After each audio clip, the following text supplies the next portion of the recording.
What's up, everybody? Welcome to episode 2 of the ASAP Engineering Podcast. It's Bridger here, and we're with Cameron. Today, we wanted to talk about a topic that we've had a pretty good amount of experience with, and that is non-SaaS ways of making money as a developer. And so I think it's pretty easy as a default to, you're a developer, you have the skills and ability to build software and products. And so it can feel like, oh, okay, I want to work on a side project.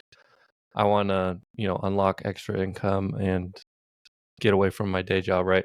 So you think, okay, I'm going to build the next Salesforce or whatever, some giant company.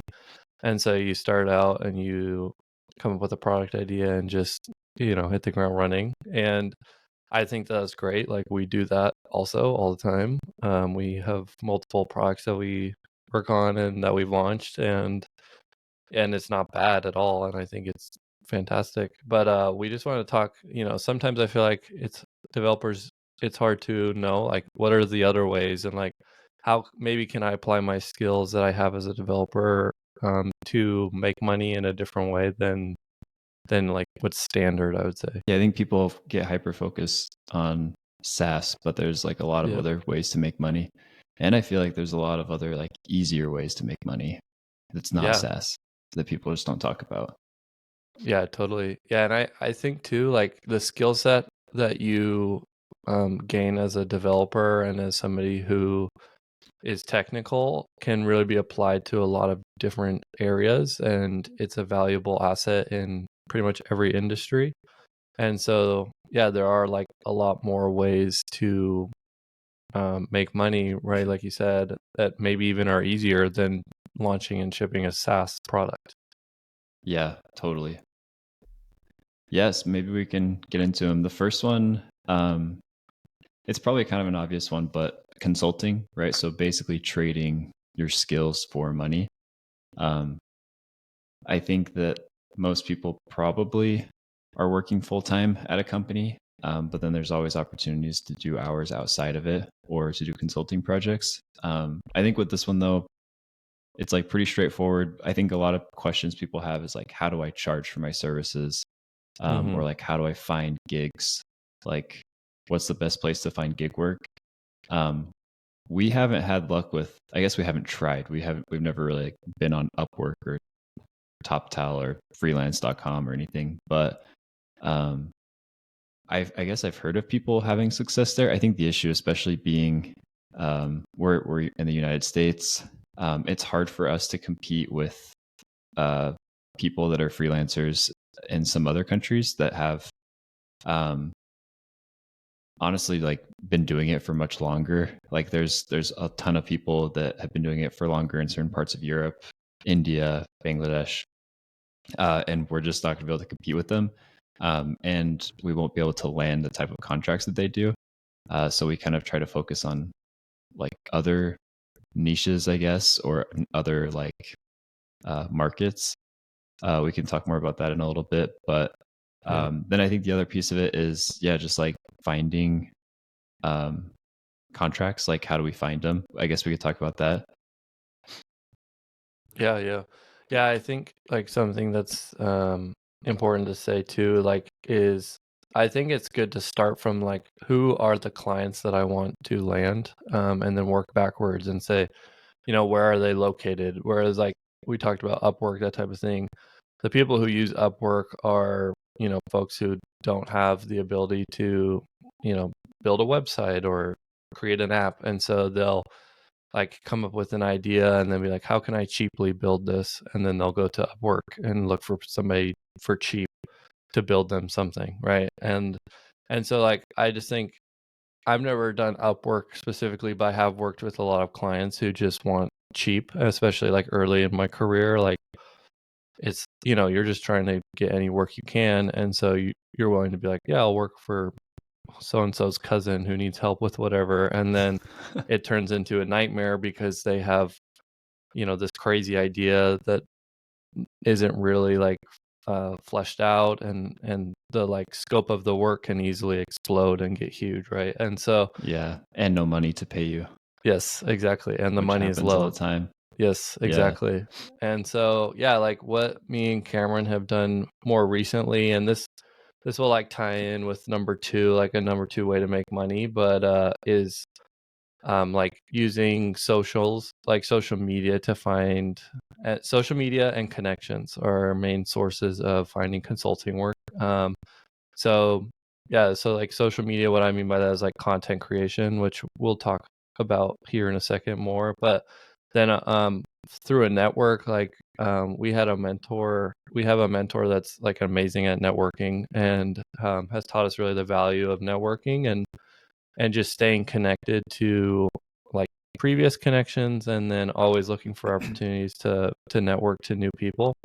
And like most of our like work that we've done consulting wise has been from previous connections and then people that we're currently working with that knows, hey, like Cameron and Bridger are developers and they own a little dev studio. And so you become top of mind for those people in your network, you like as the developer or as the designer or whoever, then you'll be just brought up in conversation frequently. Yeah. Yeah, absolutely. Yeah, I think that's a perfect segue too to talk about content creation, because that's been a huge way that we've kind of made a brand for ourselves, I guess we should say. Um, because yeah, like one way that you can get your name out there is by creating content, whether Yep. it's on platforms like YouTube, which we do, LinkedIn, Twitter. I think Twitter's great. Yep. Twitter's definitely more competitive because like you have like the best of the best on Twitter, right? So you're sometimes competing with people that are uh like the top of the industry, which is awesome. Like it's such a cool platform to be able to brush shoulders with people like that. And there's still opportunities, right? Like we've seen and we've had connections come through someone posting on Twitter being like, "Hey, I'm looking for a contractor," and then we just DM them and be like, Yep. "Hey, like we're slightly interested," even if it like some of those haven't even turned into like contracts, but we have like those connections now, right? And we like made friends, Yep. which is really good. I think LinkedIn is huge. Like Yeah, LinkedIn totally. is kind of like, in my opinion, one of like the worst platforms ever, but it's also like one of the best platforms ever as far as Hmm. like making a name for yourself.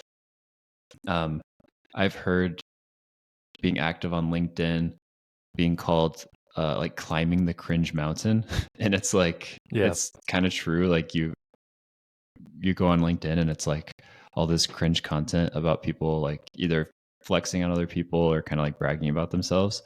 But to an extent, like you kind of have to do that to like stand out on LinkedIn.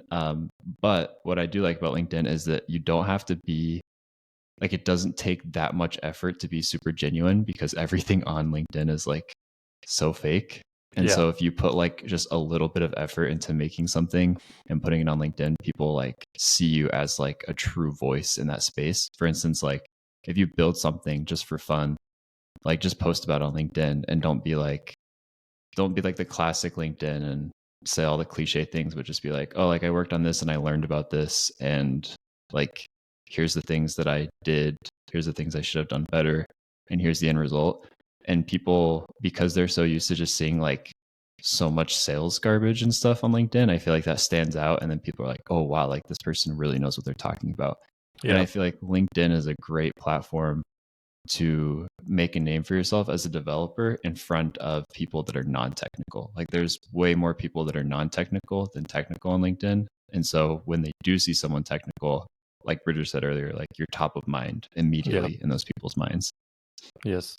Yeah. Yeah. And then you'll just be brought up in conversation. And I think that's why content creation is so powerful also is it is like an infinite where you can make especially I think some specific like types of content creation, right? Like obviously like sending a tweet, like it will get lost in the future amongst, all the other new tweets. But like Yeah. YouTube videos has been huge, like for both of us. We've been pleasantly surprised with the amount of like success you can have as a YouTuber.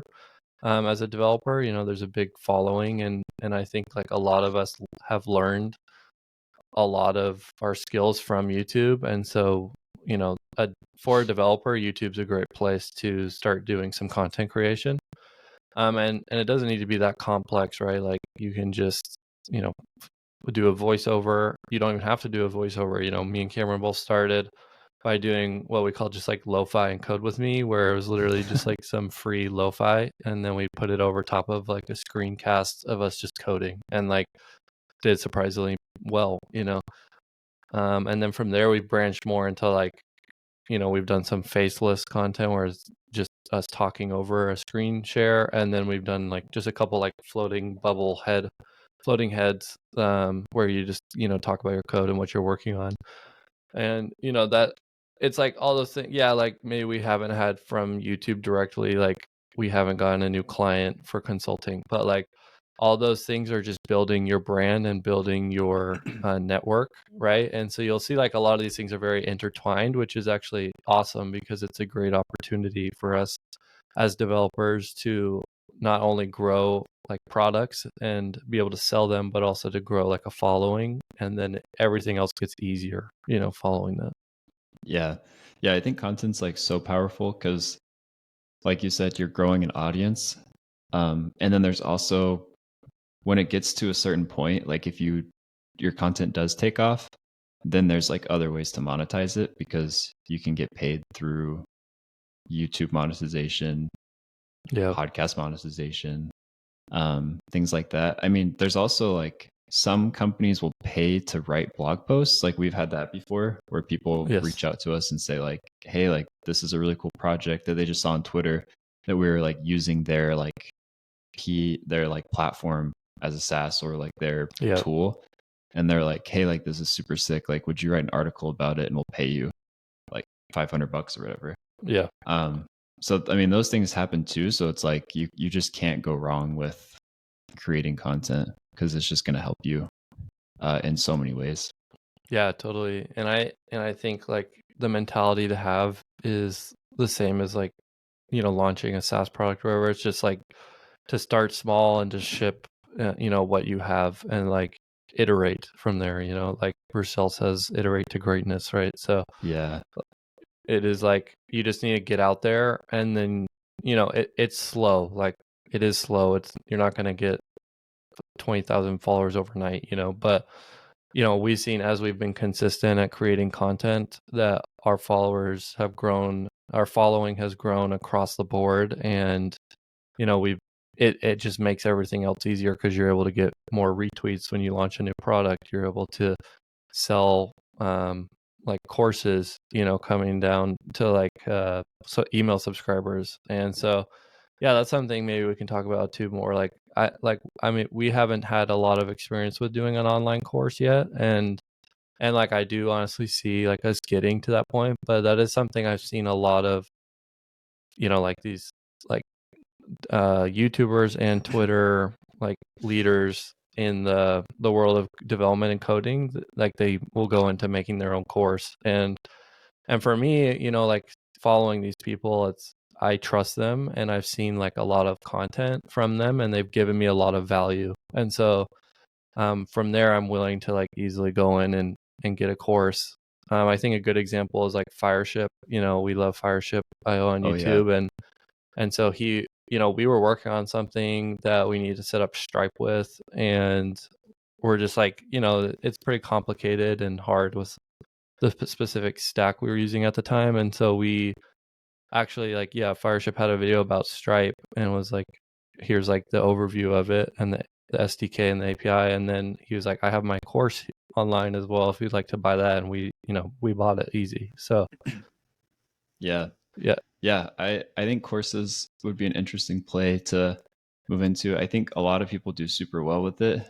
I think that sometimes it's seen negatively, unfortunately, Yeah. because people feel like it's just like grifting, that they're just kind of like not providing a ton of value for selling something.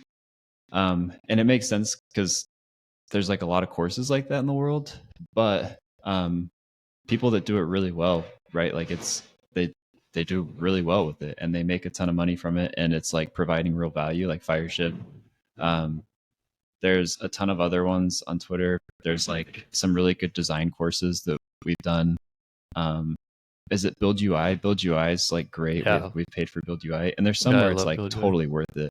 And I feel Yeah. like if you're providing enough value to where you're saving that time, like the same amount of time and value for someone else, then it's like totally worth it to them. Like for us, like paying $20 for a Stripe course from Fireship saved us probably like 10 hours of reading Yep. through documentation and just like struggling and banging our heads against the wall. So it's like that's like totally worth it to us.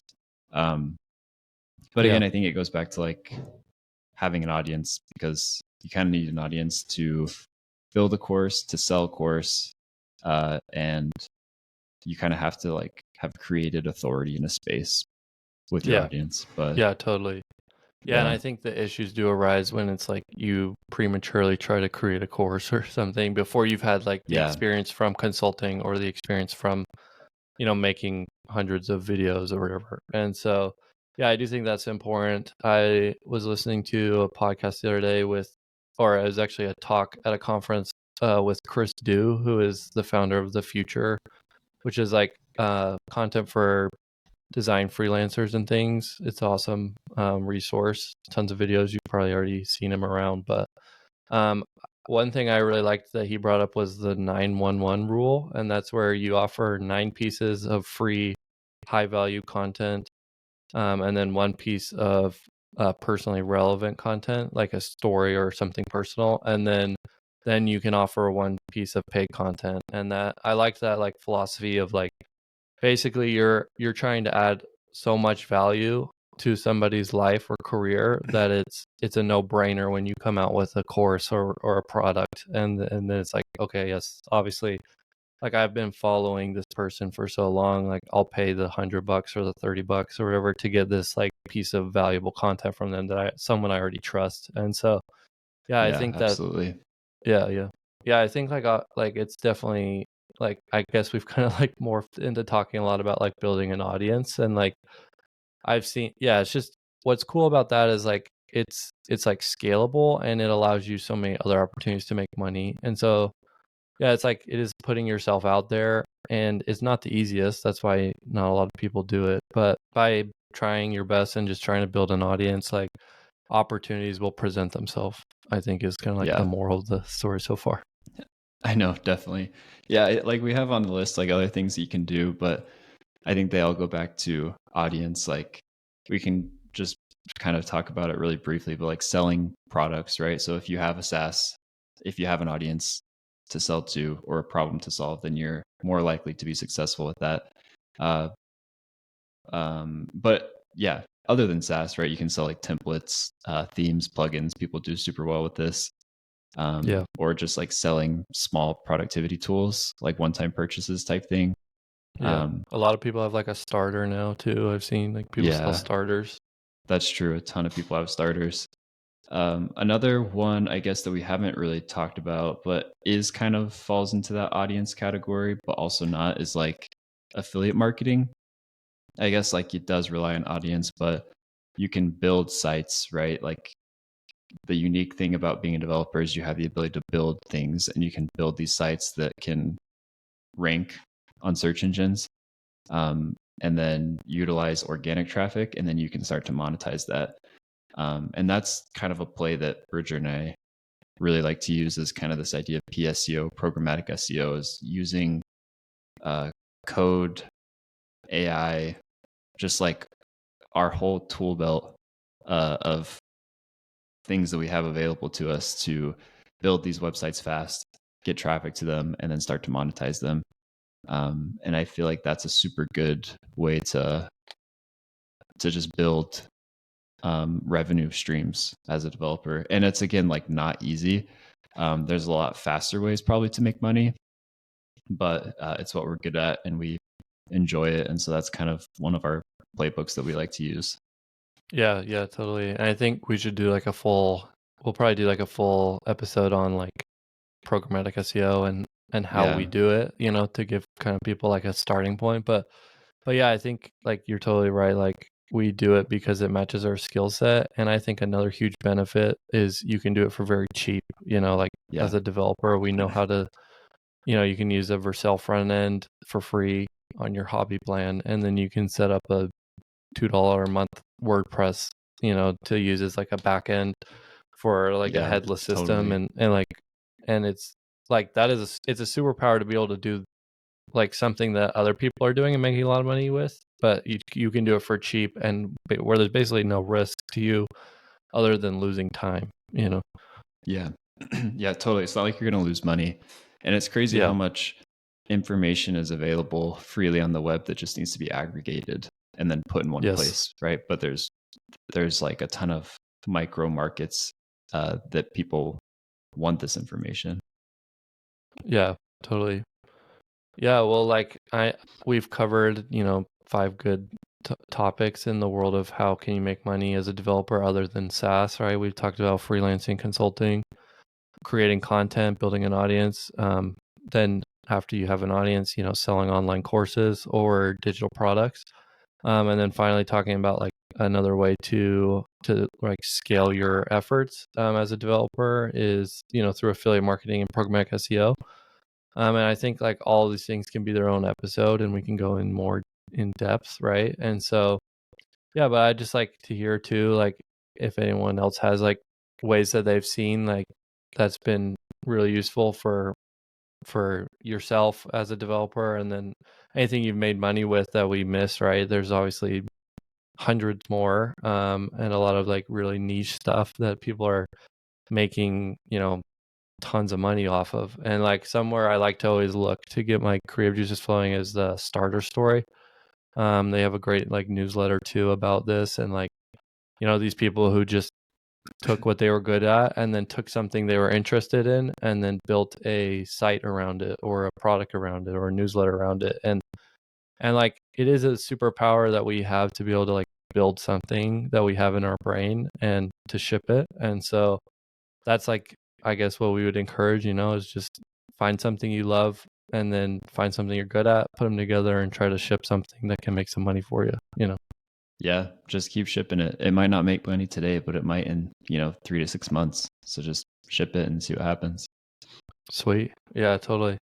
Yeah, well, thanks for listening to this episode. We'll see you next time. Check out asap.engineering and subscribe to our newsletter if you haven't already. See you guys. See you guys next time.